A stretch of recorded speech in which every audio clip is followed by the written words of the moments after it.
Well, welcome to the podcast. Today I'm introducing you to Sukhy Bansal. Sukhy is a magician of numbers and she helps people in NDIS world, allied health world, and the real world to run their businesses profitably and to not make silly choices with money. Sukhy, what worries you when you see good-hearted people going, "Oh no, I'll do some free work. Oh no, I'll reduce the cost. Oh no, I'll pay my staff member more even though they haven't really earned it. They've just asked and I don't know how to say no." What worries you when you see good-hearted people running numbers emotionally instead of strategically? Look, I guess what worries me most is that, a lot of the time and a lot of the business owners that I have in my world and that I meet, they're just great people and they love what they do. And obviously they have that emotional attachment to their business. It's their why. A lot of the time, a lot of business owners have, from what I've seen, sort of worked from the ground up. So they've seen the need for something that they're actually offering to participants, or they've had something in the family or friends where that's really driven their passion to start the business. So what worries me is the fact that there's always a place to make decisions from emotion. I do believe you need that gut feeling at times, but the numbers don't lie, and I think people often put their head in the sand when it comes to numbers, and they afraid of what it's going to tell them, as opposed to being empowered by, if we did this, if we reduced our costs here, or if we just focused on this one service line, the impact to our profitability, it can change so drastically. A lot of people don't realize that that there are those tweaks that you can make quite early on in your business journey, so that you have that transparency and you can make those decisions, and you can, afford to say no to things and yes to things as well. Yeah, and you can confidently say yes and no to things when you know your numbers. Like, Yeah, absolutely. Yeah. I mean, I had one of my clients ask me for something today, and I'm not even going to charge him for it. I want him to win, and I'll be working with Yeah. him for a long time. No hassle. I Yeah. can say that confidently because I know what my profit margin is. I know Yeah. what Yeah. yeah, Yeah. my return on hourly work is. But when you've got a larger business and with a lot more moving parts, and you haven't done the maths, it's not as easy as just going to zero and going, "Oh, that's my profit margin." It's a lot more Yeah. complex. So Yeah. Absolutely. yeah, so I guess you and I, like, you're a numbers person. You're like, what is it that you do for people?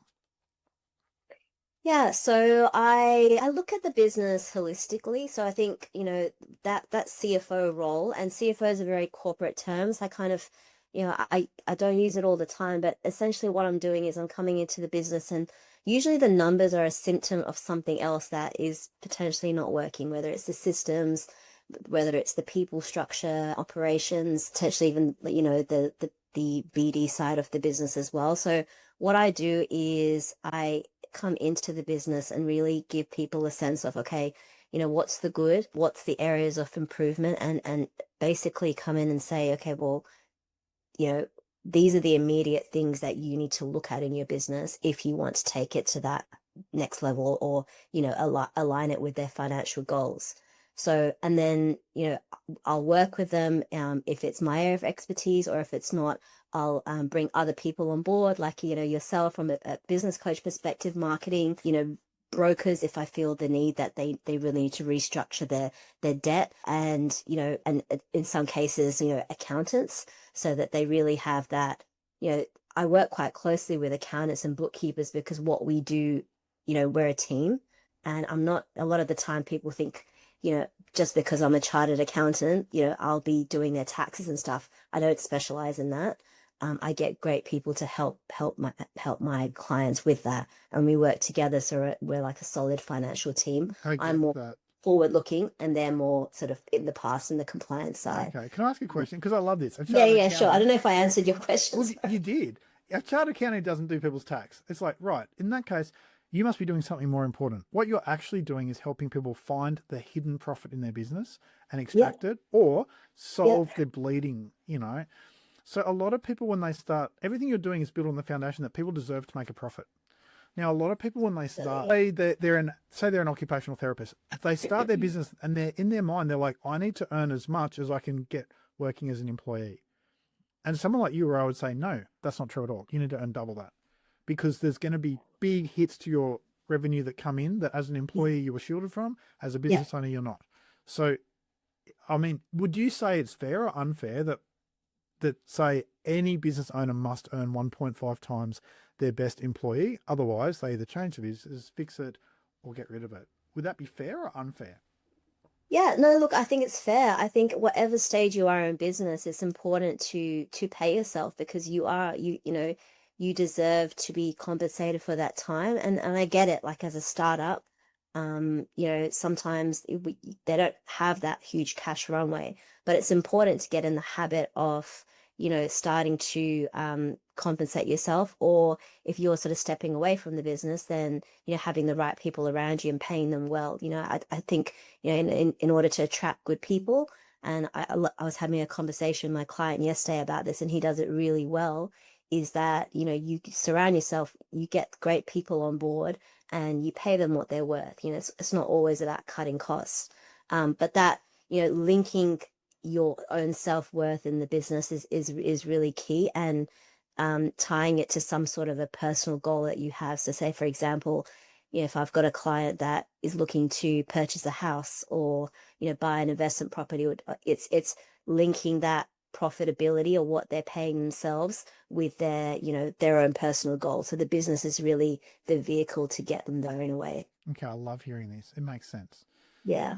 And I guess it's built on the foundation of you deserve to make a profit. And if you're not making a profit, that is a problem. It's not a virtue. Okay. Yeah. Because Yeah. unless you're making a really healthy profit, your business won't grow. And then you'll keep serving 10 people instead of 1,000. Okay. So I guess what are the areas that you see businesses in NDIS world or allied health world making serious cash mistakes on? For example, there was someone, one of your clients that I had a look at their work recently, and between you and me, we saved them like 20 grand of they were going to make such a big mistake unnecessarily. Yep. Yep. And, and that was because they were going to spend money on something that was just never going to work. And to be honest, some of that, it's similar to say someone else I know who they were going to spend a similar amount of money on SEO, search engine optimization. Well, in 2026, in an NDIS business, that would be the biggest waste of money ever. You might as well just go and throw that money into the ocean. Okay. It's not 2018 anymore. That's an example of someone saving 20 grand. I remember you told me about another client that you work with who was able to restructure their finances, their debt, and that saved them a heap of money. What was that, so that people can learn another option to find some hidden money? Yeah, so I mean, obviously, the big focus for business owners is always looking at their profit and loss, if they are looking at their reports. But you know, the balance sheet tells a really important story of your business around, you know, your working capital. And when I say working capital, for those listening, like it's you know, it's around, you know, how much free cash have they actually got in the business, and what does their debt structure look like? And that, you know, that's really the health of the business, because you can be, and this is where a lot of people, you know, got caught out during COVID. And, you know, a lot of the time when I see NDS clients in particular with, you know, really high debtors, you know, they often have matching to that a big cash problem, because they're not able to sustain the operating expenses of their business and the cost of sales. So in this particular case, you know, unfortunately, what had happened with this client is they'd had a fraud incident, a cyber incident, and they had to go and get some financing in order to pay the compensation pretty quickly. And so, you know, the big banks wouldn't lend the money, so she went to another finance institution, and obviously because it was a short-term loan and the urgency of it all, was paying a massive interest rate. And you know, just the debt repayment itself and the interest going out each month was like enormous. And like I said, you know, I'm not a commercial or financial broker, but I know great people. And so I introduced her to somebody, and a finance broker, and he's consolidated like 3 or 4 of her initial loans into one, and we've also bought in another personal loan as well. And you know, the interest rate has gone from something like 17% to 7.5%, and so that 20 I think 25 to 30K saving she's making per month is really, it's like a game changer for her in terms of what she can do with that money now. Oh, So you're right. that's just an example. Yeah. How much per month is she saving? Approximately 25K per month. That's remarkable. So it's like, Yeah. if anyone needed a reason to get in touch with you, Sukhy, there's one reason Yeah. right there. Yeah, I mean, this is a very sort of specific situation. But what I'm saying is that, a lot of the time people are just going along with the flow. They're busy with the day to day, and it's just having somebody to come in and say, hey, look, even something as simple as, have you looked at all the costs you're paying in your business? Look at all your subscriptions. Do you need this? It's just little buckets we can, I try to help clients find, and then, it all stacks up. It all stacks up in their business. Yeah, that makes sense. And I guess that's another area that you help people get their attention on is use subscriptions. So if I looked, like this morning, I looked at a piece of software I use when I do people's marketing, and I thought, I haven't used that software in 3 months, but I'm paying $65 a month for it. Yeah. Whoops. So it's on my to-do list today to wipe that subscription off. Also, another way people end up with bad subscriptions is they'll end up, say, with Microsoft Office or like the G Suite equivalent, where they've got ex-staff members who they're still keeping their email address on, they're still paying that subscription. Yeah, that's a good point. If you've got one or two, whatever, but if you've got 10 staff, well, that's 10 by 20 or $30 that each month, like that adds up. So subscriptions are those sort of things that slip in under the radar, sometimes because the leader doesn't want to say no to people. It's like, oh, Jennifer likes that subscription, sure, we'll keep her Canvas subscription. Yeah. It's like, great, we'll keep it for Jennifer, but wipe it for everyone else. No one else is using it. Yeah, it's a funny one, like with systems, because especially now, like there's so many things out there, and it's just kind of zoning in on, okay, what do we actually need, and can this one system do multiple things, and not getting too caught up in the in the hype just because one provider or one business has 5 different things. It doesn't mean you necessarily need to invest at this point in time if it doesn't make sense for you. That's right. And are you ready to do some scary work? Let's get scary, okay? Yeah. Overdues. Yeah. Okay, overdues. Now tell me about how any other business outside the NDIS would treat overdues and how relentlessly they pursue them. And then tell me about what you see in NDIS world, and tell me what's your advice as a chartered accountant. As in debtors, so overdue. Debtors, people who we worked for them a week ago or a month ago or 3 months ago. We haven't been paid. I hear this all the time from people. Oh, I didn't want to chase them too much. Like, they haven't paid you. It's 6 weeks ago. What are you doing? What are your thoughts from an accounting perspective on that?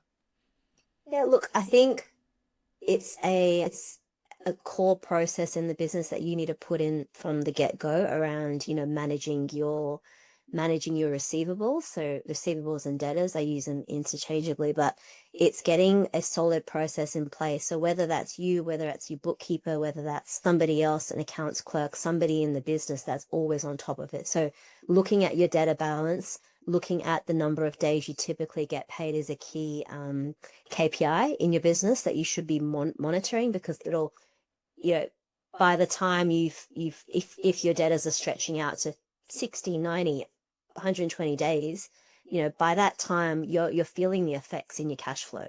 And, a lot of people are like, oh, why am I making a profit, but I've got no money in the bank to pay, this, suppliers or myself even. So always having, from an accounting lens, always being on top of, okay, what does that debtor balance look like on a week by week basis? In terms of it is quite industry specific. So in terms of my clients that aren't in the NDS space, and I think I spoke to you about this guy who owns a quite a large concreting business, a couple of things that we put into place, because cash flow is really key in trades, and can often be a problem. So what we did with him is, for the bigger projects, he negotiated to get 50% of that project fee up front. And not all businesses do that. Not all suppliers, contractors you work with will do that. But if you don't ask, you don't sort of get. And so what happened with him was that just gave him the ability on big jobs to sort of bank that cash and use that to pay the contractors and the materials that he was using for the concreting work. And then so cash wasn't as tight. So that's an example of in another industry, negotiating terms with your clients.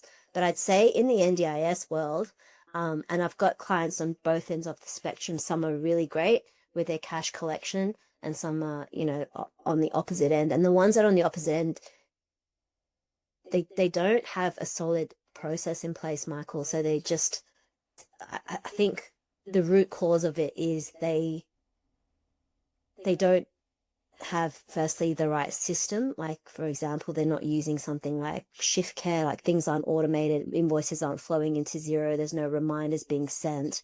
Splos and Xero aren't integrated with each other, so it's hard to get a pulse check on what their actual receivables are. And the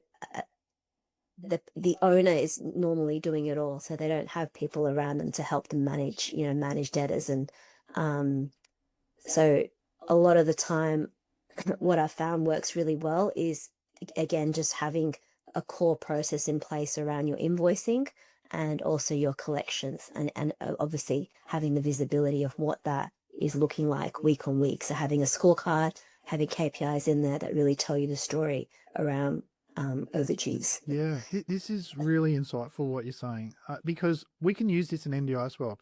We love to act like we're not in control. Oh, they can't pay because it's like, no, they pay or we pause service. Yeah. Why are we continuing? So there's a client I work with who one of their participants racked up a debt of 50 grand. I'm like, if you don't collect that 50 grand, that's going to cause you a lot of problems. And then it went to 60 and I went to 70 because no one had the hard conversation.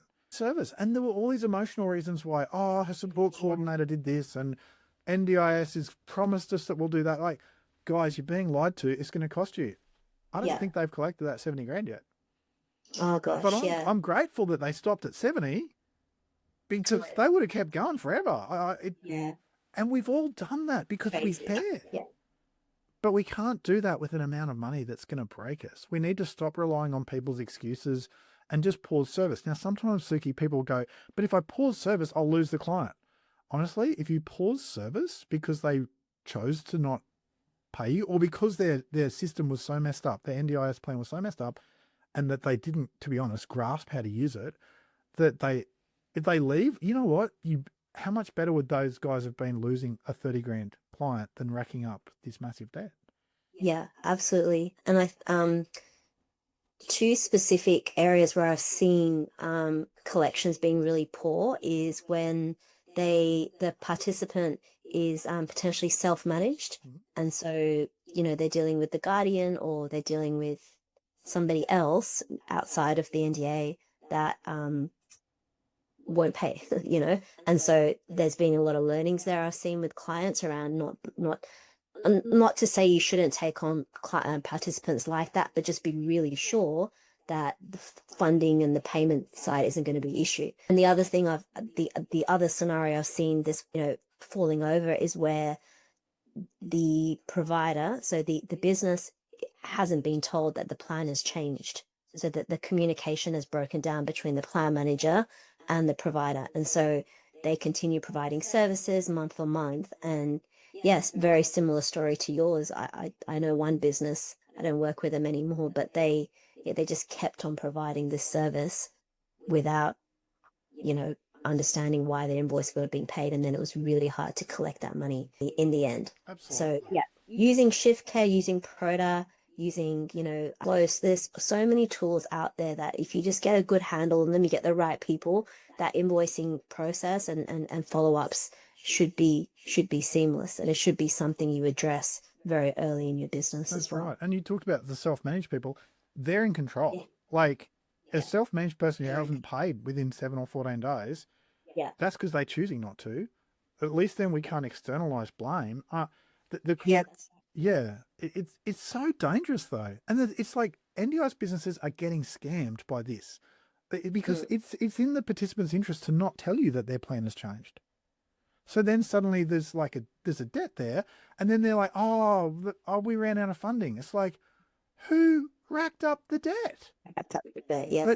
Yeah. because there's such a welfare mindset in NDS world, people are, oh, well, we can't pay. And that's just, people accept that. So, and it's not something you'll win. But what you can do is you can go, right, if someone hasn't paid for 7 days, they get a phone call, they get a text message, they get an email. Yeah. If they haven't paid for 14 days, we're going to say we're stopping service. If they haven't paid for 21 days, we stop service there. And we Yeah. can blame the plan managers, we can blame whoever the hell we want, but we can't go broke just because we had a big heart. I don't know. Yeah. What goes through your head there? Are we being unfair? Are we being harsh? Like, what's going through your head? No, look, I don't think it'd be unfair. I think, to get to that point where you stop services, you've got to, I think sometimes, yeah, you got to draw a line in the sand. And if there's no other avenue and, there are like obviously sending letters of demand and things like that, but, That won't the work relationship, so well here. Yeah. your relationship suffers after that too, because you don't really want to work with somebody after you've done that. So no, I don't think it's being unfair. I think you have to balance that duty of, as we said right at the beginning of the conversation, that sort of that care that that a lot of business owners I see in NDAs have for participants. Yes, you've got to have that, but you've also got to balance that with the business acumen to say, well, I need to get paid for my services. That's right. And the other thing is, and a lot, if I get an email that's negative from today, it'll be for this. Okay. I believe that every business has got scale, like at least 50 clients or participants, needs to be deliberately losing about 5 of them a year. About 10% of your current people you serve, you don't want to serve next year. And the reason for that is potentially they're bad payers, or they're abusive to your staff, or they're just not fun to deal with. But it's your business. You're in control of who comes in, and you're in control of who stays. And if someone's rude, or I'll take rude any day over someone who doesn't pay, they don't belong here. Because if you're in the club, then you're nice to people and you pay your bills on time. And I think a lot of people have this mindset of, oh no, everyone's welcome. It's like, well, how are they welcome if they're not paying? How are they welcome if they just treated your staff like a piece of dirt? Yeah. So people can't lose participants Yeah. if they're worried that they don't have someone to replace them with. So I guess that's where your marketing comes in. Of you need to know you've got new inquiries coming in the front door every week or two. Otherwise, how are you going to lose people? It's like you and I, we work basically as consultants. Like I used to run a really decent sized NDIS business. Now I'm much happier because I'm a consultant. I don't have the burdens people carry, Yeah. But if you're going to carry those burdens, you need to be paid well, you need to be treated well. So you want to make sure you're in control of who's in your business. Yeah. What other areas do you see people either missing out on money that's theirs, or spending money they shouldn't?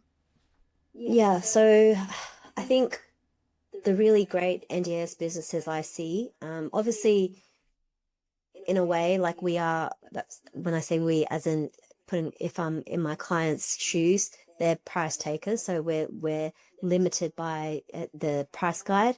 And however, the really great businesses I see have got solid, operational efficiency. And when I say that, I mean, they've got a great, coming back to what we were saying before, they've got a great handle firstly on, what are their fixed costs, and really being clear on, if the business was to shut, or everything, they were to lose all their clients, what's the minimum amount they still need to pay for rent, for insurances. So that's what I mean by, your fixed costs. So they've got a good understanding of that. And then from a variable cost perspective, they're quite smart around, the way that they structure their labor. So obviously in an NDIS business, people is the biggest cost, and all the compliance that comes along with that, with superannuation, payroll tax, insurances.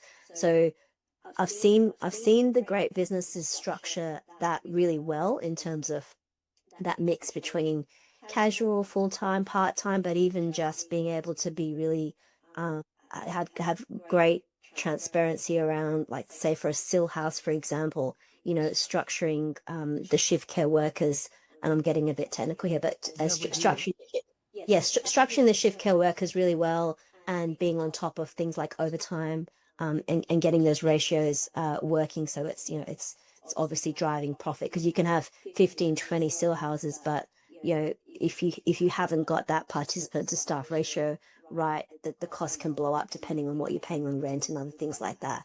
So yeah, I I see a lot. What was your question? Was what are the opportunities? Yeah, to save money. Like you're saying, for example, with say you got a still house or Yeah, something that's very yeah, staff intensive. yeah, Well, a lot of times people end up paying overtime because they didn't have enough staff.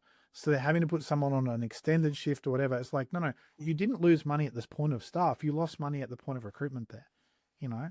yeah. Exactly. They haven't got that mix right, and they haven't. They don't understand the impact of your overtime really does add up, and even things like simple things like classifying the having the roster correct. So where I see a lot of money being lost is, the shift care workers are putting in their times.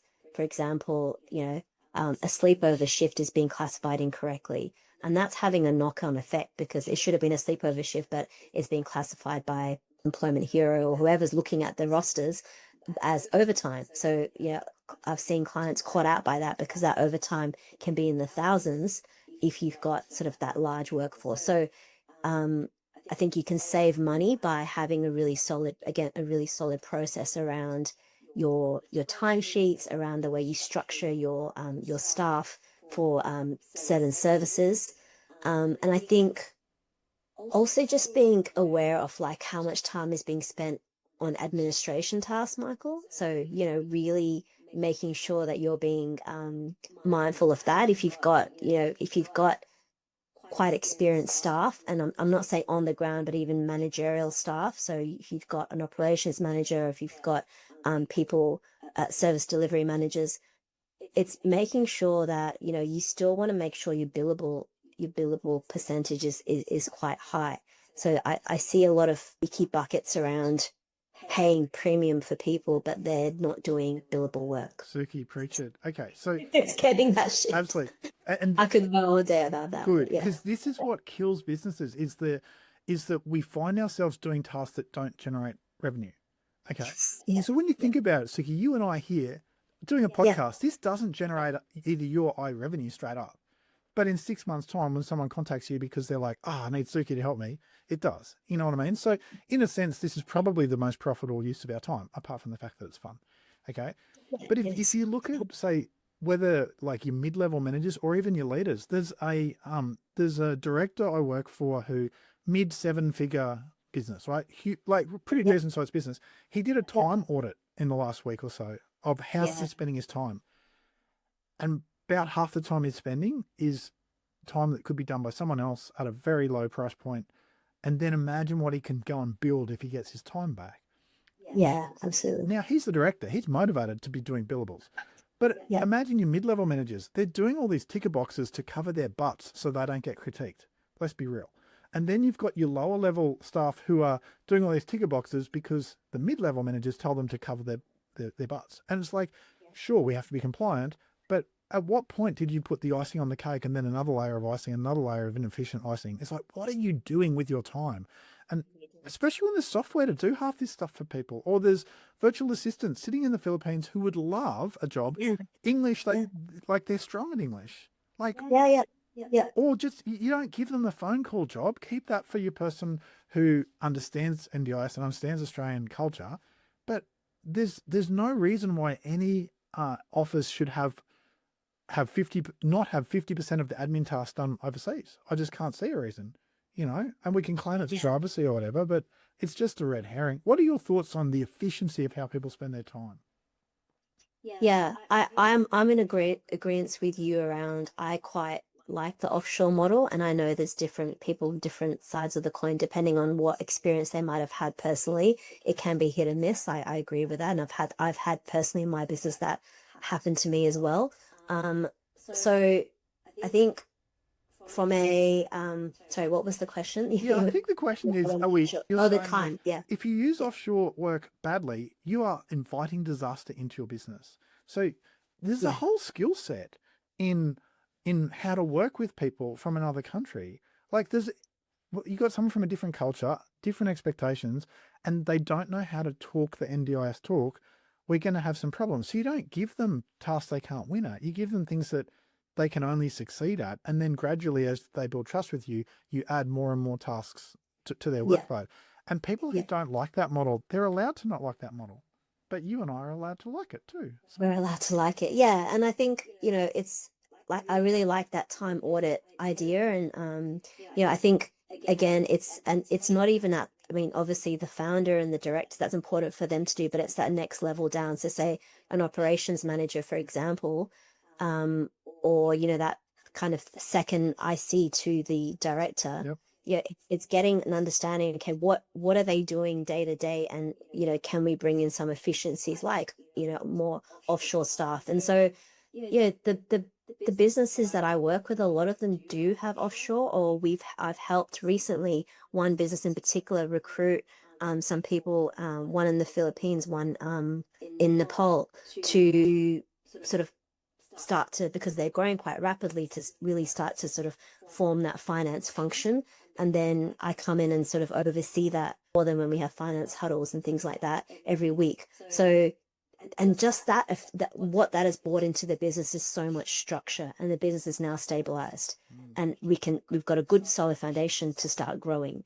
You can't do that when the owner's trying to do all the things, or they, like we said before, time is being spent on tasks that are non-billable or non-add value to a degree. And I agree with you. Like, you start small. You start with, I did this in my own business. The offshore staff I have, it's starting off with minimal tasks, but also giving them opportunities to develop, and coming back to, like, treating them. I treat them as, they're a member of my business. They're a employee of my business, and so having a development plan in place, performance plan in place for them as well, to say, hey, look, these are the things we need to work on. Having that sort of goal, like in 6 months' time, you could be managing this person. So it's it's also not behavioral, but it's also a, It's a people thing. you're dealing with people. Yeah, it's a people thing. Yeah, These are people who have a real life. what motivates them. That's Yeah, right. it's They're not people. software. They're humans, and No. and the other They're thing, so good at what, like, they've got such a great work ethic. Like, I'm thinking about the girls that work with me and the guys, that they've got such great work ethics of what they do. And, I want to give them the opportunity to, like, grow more, and that, and that's what I'm I trying to think do. that's fantastic. And I've also been the spot where I've worked with either my own team or with other people's teams. And as soon as you've got someone who is offshore and they are either not doing what they said they do, or they're deceptive, it's time to let them Yeah. go straight away. We don't have Yeah. fair work issues when that happens. That's one of the magic things about offshore people. So if there's Yeah. deception, or if there's deliberate sort of hiding of stuff, that's a red flag, because you can't build on someone like that. And the other magic is, if you've got someone from offshore, chances are they've already got the skill set for something very specific. So, Yeah. I mean, I'm lucky. I've got the dream team, but pretend I didn't, Yeah. right? I would Yeah. get one offshore person for my video editing. I'd get another offshore person for improving my website copy, as in what I write for websites for people. I'd get another offshore person for some other specific task. And so it's not like I'm getting one multi-skilled person. I want like 5 or 10 people who are each good at something different. People don't understand that, because that's not how you employ people in Australia. But why not? What's going through your thoughts, Sukhy? Yeah, I mean, I think that's a great idea, having, and it also helps with that sort of segregation of duties. Like, you don't have one person who does all the things, and that reduces your risk as well, key person risk, if they were to go tomorrow, or resign. And that's a lesson I actually had to learn the hard way a couple of years ago with somebody who was working with me, is that they had a lot of knowledge and then they just left. And so, yeah, and also as an owner, the great businesses I've seen is the owner also knows how to do all the things. So they don't just stick their head in the sand, and they know what's happening in the finance side of things. They understand the invoicing process within NDIS and the complexities. They understand how to do support schedules. They know all the things. Doesn't mean they have to do it, but they have a pulse check on how to do it, and what are the processes, and etc. So yeah, I think, yeah, having great people around you, and